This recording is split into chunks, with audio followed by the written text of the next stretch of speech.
Cognisant academy के YouTube मंच पर आप सबों का स्वागत है।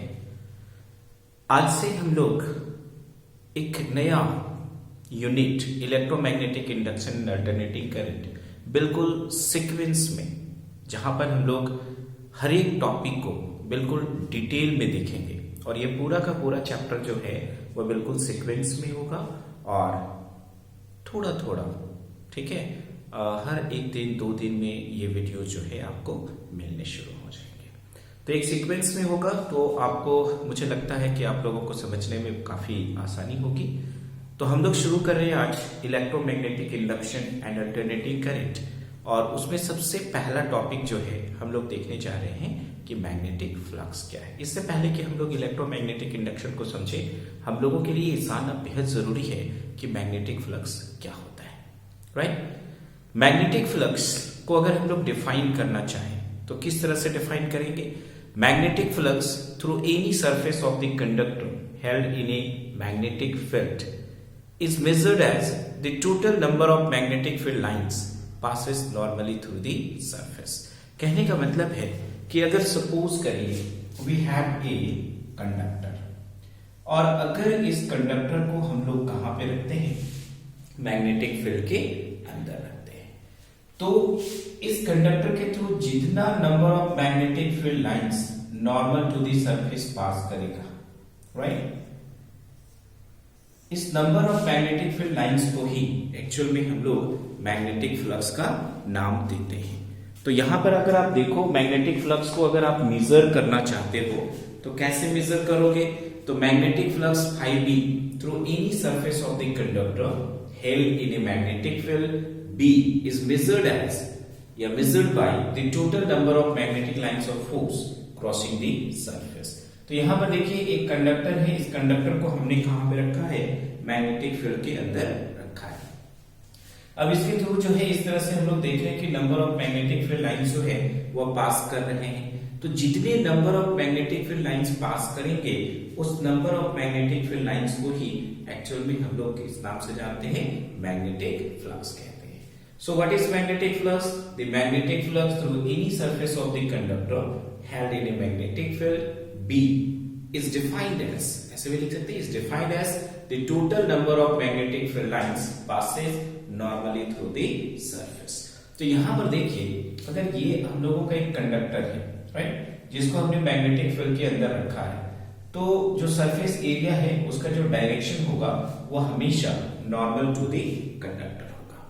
तो जो थीटा का वैल्यू हम लोग लेते हैं, अगर इसको मैथमेटिकली अगर हम लोग निकालना चाहते हैं तो magnetic flux φb is equal to क्या होता है? तो b dot A. Magnetic flux φb is equal to क्या होगा?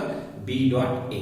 तो यहां से भी हम लोग मैग्नेटिक फ्लक्स को डिफाइन कर सकते हैं, the product of surface area and intensity of the magnetic field at a point on the surface and perpendicular to it is called magnetic flux passing through that surface.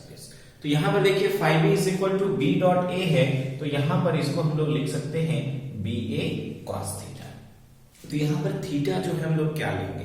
तो आप यहां पे देख रहे हो n कैप जो हमेशा normal to the surface होगा, इसके साथ ये जो मैग्नेटिक फील्ड लाइंस है ये कितना एंगल जो है वो बना रहा है।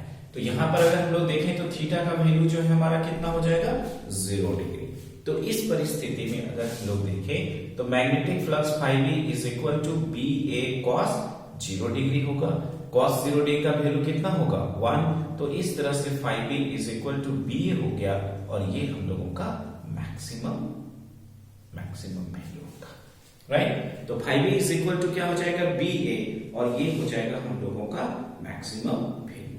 लेकिन नॉर्मल केस में अगर हम लोग देखेंगे कि इस तरह से अगर मान लो कि एक कंडक्टर है, ठीक है, और इस कंडक्टर के थ्रू जो मैग्नेटिक फील्ड लाइंस पास करेंगे दैट इज ऑलवेज स्ट्रेट।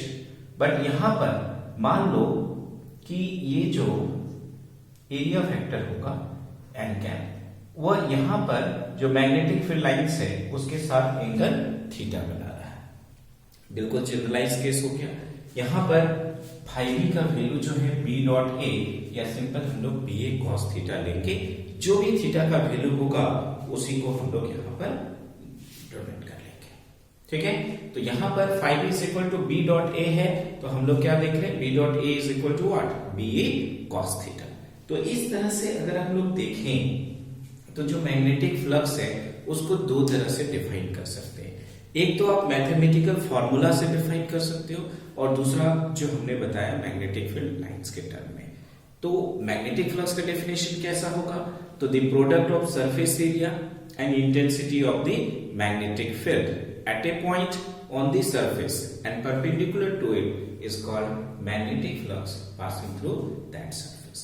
या फिर हम लोग कह सकते हैं the magnetic flux को डिनोट कैसे करते हैं, phi b से, through any surface of the conductor held in a magnetic field B is measured by the total number of magnetic lines of force crossing the surface। तो इस surface से जितना number of magnetic field lines pass करेगा, उस total number of magnetic field lines को ही, magnetic lines of forces को ही हम लोग मैग्नेटिक फ्लक्स का नाम देते हैं। Got it. अब एक चीज यहां पर ध्यान देने वाली बात है, ये जो मैग्नेटिक फ्लक्स है वह स्केलर क्वांटिटी है या फिर वेक्टर क्वांटिटी है।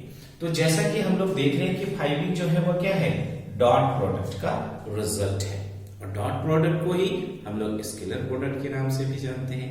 ऐसा इसीलिए क्योंकि डॉट प्रोडक्ट का जो रिजल्ट होता है वो हमेशा एक स्केलर क्वांटिटी होता है। तो इस तरह से अगर देखा जाए तो मैग्नेटिक फ्लक्स जो है, अगर हम लोग बात करते हैं मैग्नेटिक फ्लक्स की, तो magnetic flux is a scalar quantity. ये कैसा क्वांटिटी होगा, scalar quantity, because it is the dot product of magnetic field and surface area, right. अब इसकी जो यूनिट है उसकी हम लोग यहाँ पर चर्चा करेंगे। तो एसआई यूनिट जो है क्या होगा ये भी हम लोग देखेंगे, सीजीएस यूनिट जो है ये भी हम लोग देखेंगे। ये काफी इंपॉर्टेंट है, एग्जामिनेशंस में आपसे पूछे जाते हैं। SI unit of magnetic flux जो है वह हम लोगों का क्या होगा, वेबर। ये काफी इंपॉर्टेंट है, ये एग्जामिनेशन में पूछा जाता है कि मैग्नेटिक फ्लक्स का एसआई यूनिट क्या है, तो दैट शुड बी रिमेंबर। तो यहां पे देखिए SI unit of magnetic flux क्या है, वेबर। यहां पे आप देखो the SI unit of magnetic flux is weber, that should be remember. Sometimes क्या होता है कि वन वेबर को डिफाइन करने के लिए पूछता है, तो डेफिनेशन जो है याद करने की जरूरत नहीं है, आपका जो फॉर्मूला है उसी के बेसिस पर हम लोग आसानी से मैग्नेटिक फ्लक्स का जो एसआई यूनिट वेबर है उसको हम लोग डिफाइन कर सकते हैं। कैसे, देखिए, तो magnetic flux phi b is equal to हो रहा है b डॉट a, तो चूंकि इसका एसआई यूनिट हो गया 1 वेबर, मैग्नेटिक फील्ड इंडक्शन का हो गया टेस्ला, 1 टेस्ला हम लोग ले लेंगे, और एरिया जो है वो क्या ले लेंगे, 1 मीटर स्क्वायर। तो यहां पर देखिए 1 weber is the amount of magnetic flux over an area of 1 meter square held normal to a uniform magnetic field of 1 Tesla, right? तो यहां पर इस डेफिनेशंस को बिल्कुल आप अपने लैंग्वेज में जो है जैसे मर्जी वैसे हम लोग लिख सकते हैं, ठीक है। दूसरी तरह से कैसे डिफाइन कर सकते हो, the magnetic flux is said to be 1 weber if a conductor of surface area 1 meter square held in a magnetic field of 1 Tesla।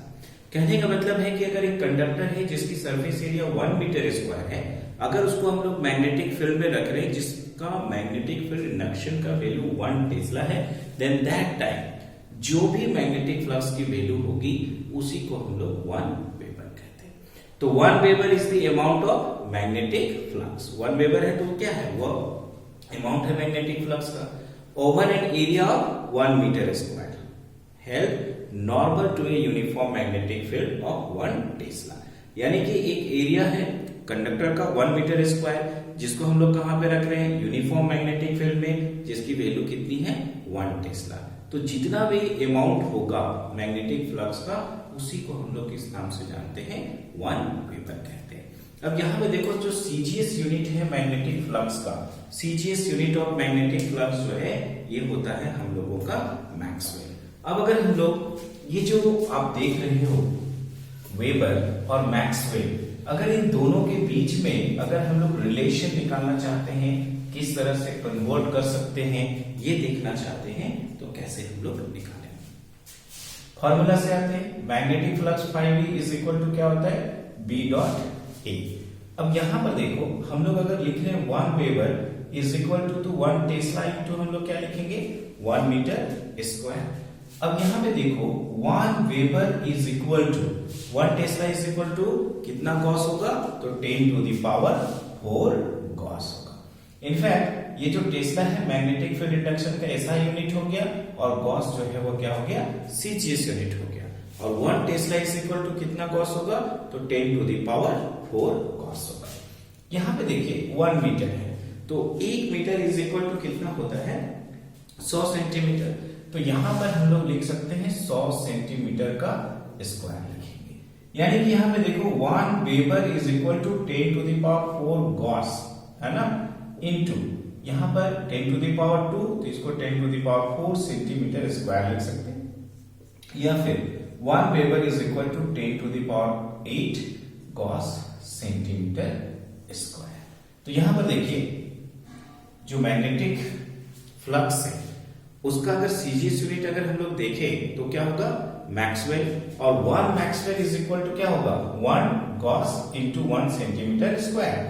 यानी कि अगर हम लोग 1 वेबर इज इक्वल टू लिखना चाहें तो 10 टू द पावर 8, ये गॉस सेंटीमीटर स्क्वायर जो है वो क्या है मैक्सवेल है। यानी कि 1 वेबर इज इक्वल टू हम लोग क्या लिख सकते हैं, तो 10 to the power 8 maxwell. Got it, 1 weber is equal to 10 to the power 8 maxwell. ये भी हम लोगों को याद रखना चाहिए। अब देखिए मैग्नेटिक फ्लक्स का समटाइम्स डायमेंशन भी आपको पूछा जाता है। तो अगर डायमेंशन पूछा गया है और अगर आपको डायमेंशन जो है याद नहीं है तो उसका फार्मूला से आसानी से हम लोग निकाल सकते हैं। और आमतौर पे सारी चीजों का डायमेंशन आपको याद रहे ये तो जरूरी नहीं है। तो यहां पर देखिए मैग्नेटिक फ्लक्स का डायमेंशन अगर पूछ दिया जाए तो मैग्नेटिक फ्लक्स का डायमेंशन जो है हम लोग अगर निकालना चाहते हैं तो फर्स्ट ऑफ ऑल हम लोग क्या लिखेंगे उसका फार्मूला। और magnetic flux phi v is equal to क्या होता है, तो b डॉट a, या फिर हम लोग लिख सकते हैं ba cos थीटा। तो यहां पर देखिए इसका अगर हम लोग डायमेंशन निकालना चाहते हैं तो b का निकालिए, a का निकालिए, ठीक है, cos थीटा एंगल का निकालिए। अब यहां पर देखो मैग्नेटिक फील्ड B, अगर यहां पर अगर हम लोग B का डायमेंशन जो है याद है तो आप B का डायमेंशन लिख लो। अगर नहीं याद है तो हम लोग क्या करते हैं F is equal to Q भी B, ये फॉर्मूला जो है आपको मालूम होगा। तो यहां पर देखिए हम यहां F इज इक्वल टू क्या होता है क्यू भी B। तो इस तरह से अगर B इज इक्वल टू लिखना चाहते हैं तो F बट्टा क्या लिख सकते हैं क्यू भी लिख सकते हैं, है ना, क्या लिख सकते हैं क्यू भी, ठीक है। B इज इक्वल टू क्या हो जाएगा F बट्टा क्यू भी। तो B का अगर यानी कि मैग्नेटिक फील्ड इंडक्शन का डायमेंशन याद है तब तो लिख लेंगे, नहीं याद है तो उस परिस्थिति में B का फॉर्मूला लिखेंगे। तो यहां पर क्या हो जाएगा, तो dimension of force divided by dimension of charge into dimension of velocity. यहां पर हम लोग देख रहे हैं डायमेंशन ऑफ एरिया जो है ये हम लोग लिखेंगे। अब यहाँ पे देखिए cos थीटा है, एंगल है, एंगल का यूनिट तो होता है लेकिन डायमेंशन नहीं होता है। तो अब यहाँ पर देखिए वो हमारा डायमेंशन मिस हो गया, उसको हटा दिया। फोर्स का डायमेंशन कितना होगा, तो mLT का पावर -2। एरिया के लिए हम लोग क्या लिखेंगे L स्क्वायर। चार्ज के लिए क्या हो जाता है AT। और यहाँ पर जो हम लोग देख रहे हैं V4 क्या वेलोसिटी, और वेलोसिटी का डायमेंशन कितना होता है, तो LT का पावर -1। तो यहां पर देखो अब m कितना है, m तो सिर्फ एक ही है, m लिख दिया। यहां पर देखिए L स्क्वायर और L कितना हो गया L का पावर 3, नीचे एक L है तो ऊपर जाएगा तो क्या होगा -1 हो जाएगा। अब यहां पर देखिए T कितना है, यहां पर ऊपर में तो -2 है, यहां पर T का पावर 1 भी है और -1 भी है, तो ये खत्म हो गया, T का पावर 0 तो हो जाएगा ये खत्म। अब यहां पर बच गया आपका A। अब A जो है ऊपर जाएगा तो A का पावर जो है हमारा क्या हो जाएगा -1।